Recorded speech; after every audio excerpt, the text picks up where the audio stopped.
Minnesota Lynx against the Los Angeles Sparks. With Brian Banafitemi and Tim Swartz, I'm Blake Suniga, and we're thrilled to have you with us. And you can hear the intensity in this building right now as these Los Angeles fans are here to support their Sparks. And of course, I think these LA fans happy to see Minnesota. Reminds them of that 2016 title they won, the banner flying proudly in this arena. And so for Minnesota, well, they clearly had the upper hand in last year's season series, winning 3 of the last 4 games against the Sparks.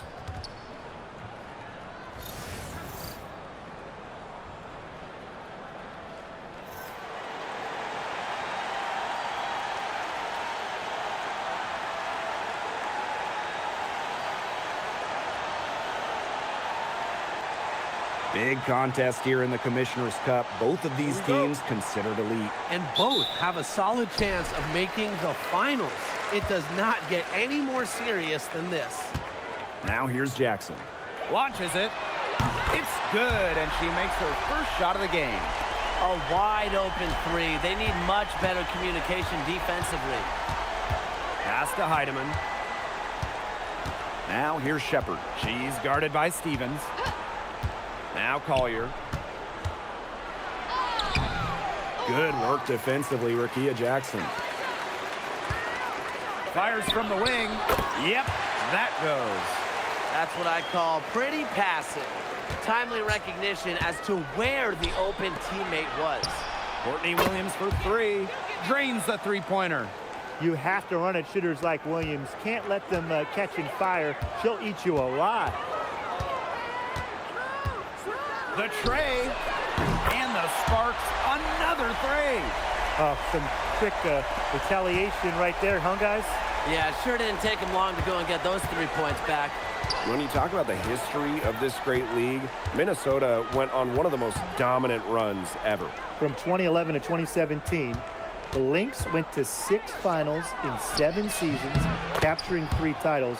With how hard it is to win in the W, in the amount of parity we have in the league right now, I'm not sure we're going to see something like that again anytime soon. Jackson gets the bucket. Red hot out of the gates, 4 for 4 shooting. And here are the Lynx now. 6-point game. Pass to Shepard. And here's Collier, guarded by Jackson. The 10-footer. Tried to bank it in, but misses. Here's Jackson. Uses the glass to finish the layup. And that'll raise their field goal percentage even more. They're enjoying a big edge in that category. And that's because they've been playing smart basketball. They've been very patient offensively, and their shot selection has just been great. Such a high IQ on this team. Now here's Collier. Pass to Williams. Yes, and it's Nafisa Collier picking up the assist.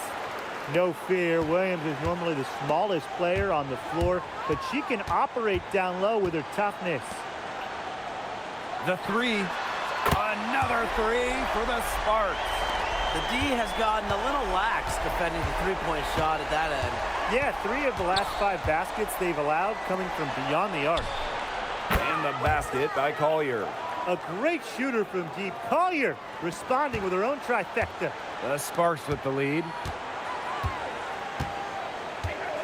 Pass to Plum. Here's the 3. They grab their own miss. And that one drops for her. They wasted no time settling into their offense. Yeah, they're locked in right now, really making the most out of their possessions. I love the game plan from this coach early. Now here's Shepard. Now here's Williams. Pulls it from 20. Kelsey Plum comes up with the rebound. The defenders cannot lose track of her because usually that shot will go down. Jackson, no good. Right side, Williams. Here's Shepard. Lays it up and in off the pretty assist.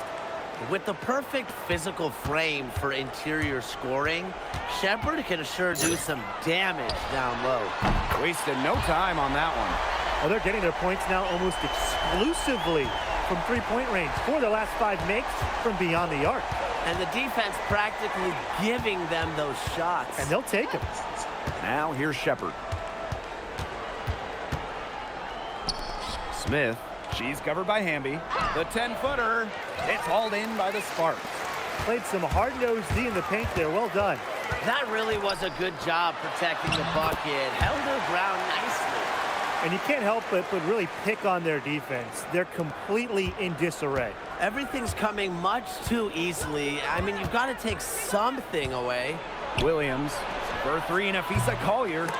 Stevens grabs the board. Pass to Jackson. From deep, another three for the Sparks. She is just bombing it today.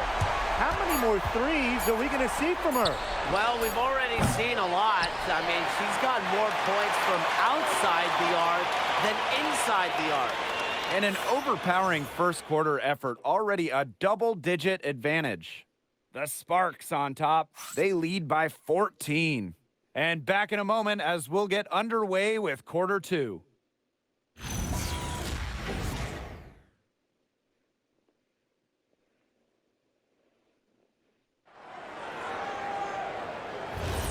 And welcome back. It's been all one-way traffic through the first as the second quarter gets underway.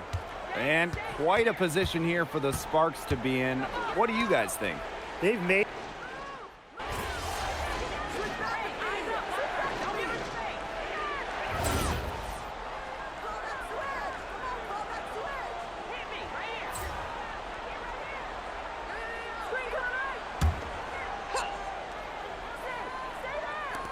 So the Lynx now. They trail by 11. McBride outside. Pass to Carlton. The three-pointer, no good. Now the Sparks with it. They've led by as many as 14 points. And last season was De'Erica Hamby's 10th in the W, and no doubt about it, her best. Well, over her first 9 years, she averaged just about 9 points per game. Last year, that average jumped to 17, embracing an increased scoring role. And the basket by McBride. The catalyst of the team, McBride is dependent on for buckets, and I'll tell you, she usually delivers. That one goes in. Her ball distribution has been outstanding. Yeah, Tim, all you have to do is look at the numbers. Those assists do not lie. And they keep piling up. And Williams gets it to go. 2 more three-point field goals for her here in the second quarter. Somebody has got to get a hand up. Offensive board. And the basket by Hamby. Great positioning from Hamby. Excellent work on the offensive glass. Pass to Carlton. McBride. Good. To the middle. Williams. And they're going to count the bucket and send her to the line. It could be a three-point play. And a key member of the 2024 Minnesota team that went to the finals, Courtney Williams. She was top 5 in Defensive Player of the Year voting that season, was Minnesota's 3rd leading scorer on that playoff run, showed some serious two-way guard abilities. This contest is part of the Commissioner's Cup. The first 10 games against teams in your conference, 1 home and 1 away, count towards the Cup standings. And the teams with the best records in each conference, the East and the West, they're going to face off in the midseason for a one-off final. Lots of prize money will be on the line, so I'm really looking forward to that. They've given up so many threes today. Their defensive rotations on the perimeter have been abysmal.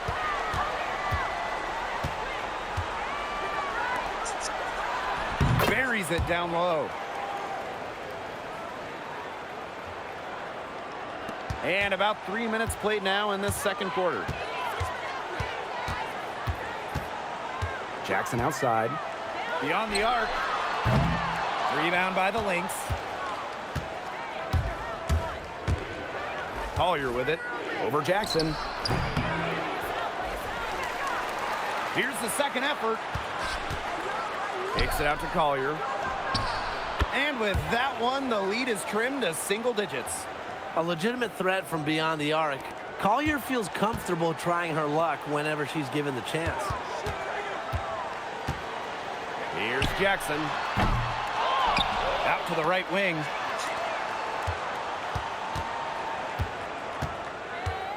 Goes back up. And it's Collier with the rebound. Yeah, her touch has deserted her this quarter. Nowhere to be found. And the basket by McBride. She's coming to life after a slow start in the first quarter. The Sparks with the lead.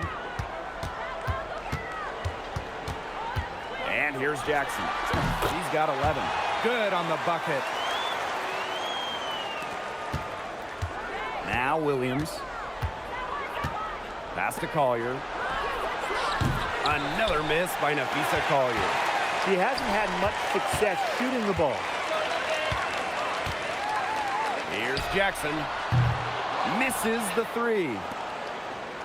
And these guys have had some good motion on offense. Nice assists. When everybody's involved offensively, it's in a way helping you defensively too. It feels like the rest of basketball has forgotten about the mid-range game. Not Williams. She still uses this part of the court. Here's Jackson. And the three off target. Here's McBride. Napisa Collier for three. No good. And we've reached halftime in this one. The Sparks on top. They're up by 6. And we'll step away briefly, but get you right back out there for the start of the third quarter after the break.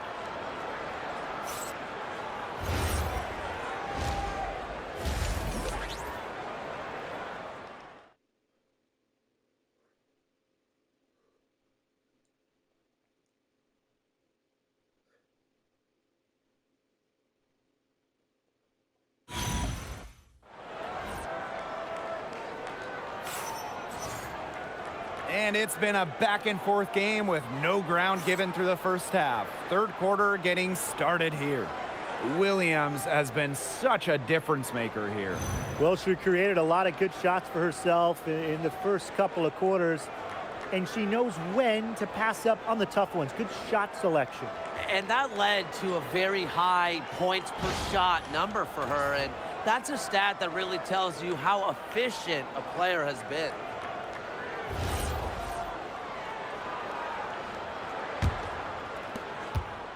Minnesota trailing. Well, the LA Sparks had a nightmare 2024 season, a franchise worst 8-32 record. Well, their prized draft pick, Cameron Brink, tears her ACL. The Sparks finished last in offensive rating. 2024 was one to forget for Los Angeles. Fires for three. The second chance effort, and it's laid in by Hamby. Hard work on the glass once again, guys. They've put a lot of effort into their rebounding. And that interior play, it's made a big difference in this game. And here's Heidemann. She hasn't yet put up any points in this one. Collier can't get it to go. Some of the shots she's taken today have been absolute head scratchers. She's out there playing like it's a game of horse, and it's not. She's up to her usual trick, shooting it well, scoring a lot of points, getting them in front. And the Lynx miss again. They start the second half with 3 straight misses.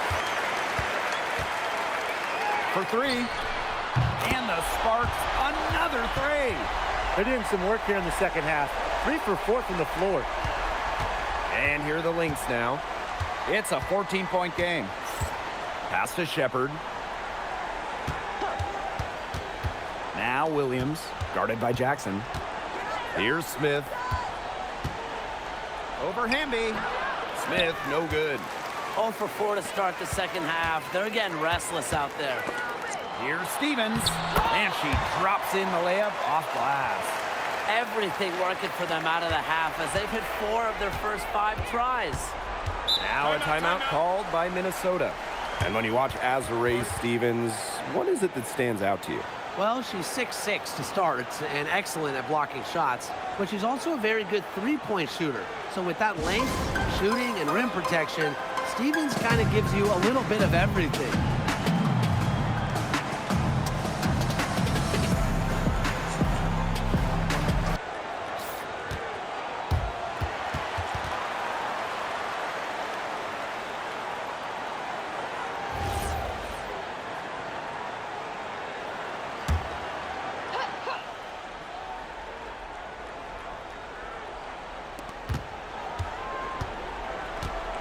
Outside Williams. On the wing, Alana Smith. Pass to Heidemann. Shot to stop the run. Drops in the tray. Well, look, one of the reasons they're trailing is because we haven't seen enough of that. She has to become a bigger part of her offense. Another three for the Sparks. This looks like a pregame shoot-around with all the three-pointers they're allowing. I don't know. I mean, there might be more defense in warm-ups. They need to close down on these threes. Pass to Williams. The three is up. With that miss, she's now made 6 and missed 6 from the field. And that'll increase their rebound advantage. They've definitely been winning that battle today. And control of the boards has given them control of this game. At the offensive end, she's done as much as they could have hoped for today. Pass to Heidemann.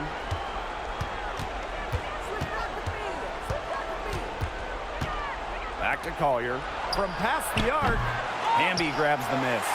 Boy, the complexion of this game would be a whole lot different if she had shot the ball anything like she's capable of.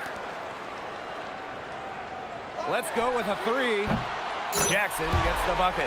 There's been a huge discrepancy between these teams in their effectiveness from three-point range. Yeah, it's been pronounced and definitely a big factor to point to in this game. Pass to Williams. On the wing, Alana Smith. 6 to shoot. And nothing is falling right now for them. Jackson outside. Stevens. Good, and the assist goes to Rakia Jackson. They come out of halftime smoking hot from beyond the arc. Yeah, and as hot as they are from out there, there's absolutely no reason not to just keep letting them fly. I agree, Brian. They should all have the green light. Time called here. The Lynx decide to talk it over.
First Commissioner's Cup was back in 2021. The Seattle Storm won the inaugural version. Hey, Brianna Stewart, the first MVP of the Commissioner's Cup championship game. The WNBA introducing the second competition to give the regular season a little extra spice. Back to McBride for three. The Sparks grab the miss. They've shown some strength in the paint. Their work on the boards has been phenomenal. Yeah, and that's putting it mildly, guys. They've been absolutely dominant. Offensive rebound. Brink. And that one is good with the extra effort on the glass.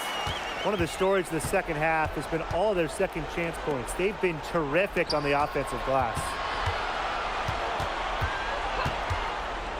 Well, in terms of roster building for a front office, what would be your guys' approach? What's the key? To me, easier said than done, but it's all about drafting well. Getting good players on rookie-scale contracts, it's basically a cheap code. And I'll add, you also can extend those players. Even give them the core designation if you have to, which provides them with a 1-year fully guaranteed Supermax contract. So all in all, guys, one great pick can surely change a franchise. About 1 minute played here in the fourth quarter. And they'll turn it over. Couldn't get a shot off. That's a 24-second violation. And we have to take another look at that block. And they're determined to add to the lead, not just with more offense, but also with some big-time D.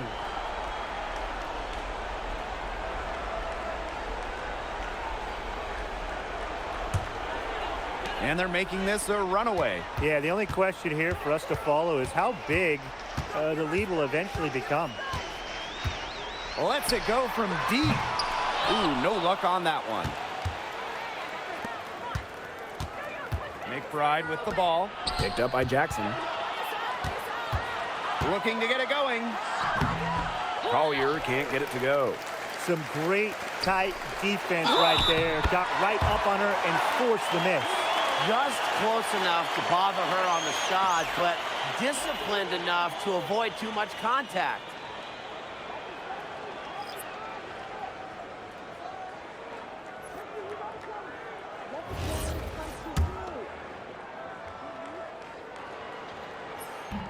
And that one misses.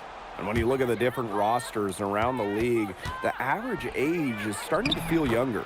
Yeah, and with the salary cap and how it's set up, you need players on those rookie scale deals, so teams might hold on to a younger player versus go with the vet. No doubt. It's how you get the numbers to work. Teams go young to try to find gems as well and see how they can develop stars. Well done to finish that one off. They really want to find that igniter here. That's right, their offense is ground to a standstill. Maybe you need to suit up, Tim. They need a spark. Scooped up. Tough sequence there. They just couldn't get it to fall. Here's Jackson. Shot's good by Cannon. Those defenders look a little bit gassed. I mean, they're just getting pushed around on the low block. Maybe coach has got to make a substitution or something to energize his team. Well, they better rally soon. They've given up 3 straight buckets in the paint. Well, she's shot a very good percentage today, and her team has needed every last bit of it. Jackson, no good. Outside Williams. The high post shot connects. The jumper drops. Such a dynamo offensively. Williams, a very streaky scorer. Once she makes a couple of baskets, watch out. Three-pointer. Knocks down the 3-ball. Well, the D sagged off, and no hesitation on her part to rise up and bury the 3. Collier outside. And she can't answer back. The three-pointer offline. And the Sparks with possession here. Jackson Lays it up and banks it in. Good ball movement.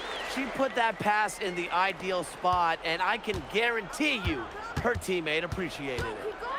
Collier outside.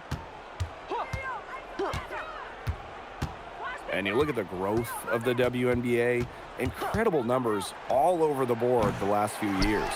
Recently, the league saw highs in viewership and attendance. The WNBA was the fastest growing league brand as well. It feels like there's been a tipping point reached. I mean, the WNBA has a lot of momentum at the moment, and they've done their best to take advantage of it. To stop the run. And Brink brings down the board. Wow, this quarter has been ugly for her. And it's not showing signs of turning around anytime soon. Her touch is all but gone. Courtney Williams for 3. They get the rebound. Second shot opportunity. And the layup is good. That's some tenacity inside, battling for the second chance points. Jackson with the ball. Now guarded by McBride. Launches a 3. Sinks the triple. That's just not enough coverage. Basically none. Defense did not look good there. Outside Williams. There's the 3. Buries the long-range jumper. The rapid-fire threes coming from everywhere. I wasn't sure they should try to get the 3 right back like that, but hey, it worked out for them. Hits the three-point bomb. I don't want to say that they're trying to run up the score, but they do keep adding up to that lead. Well, if you won't say it, partner, I will. They're trying to run up the score here. Thanks for saying that, Brian. From downtown, that shot, no good. And so it's the Sparks taking care of business in this one. They won this game going away. They were better basketball.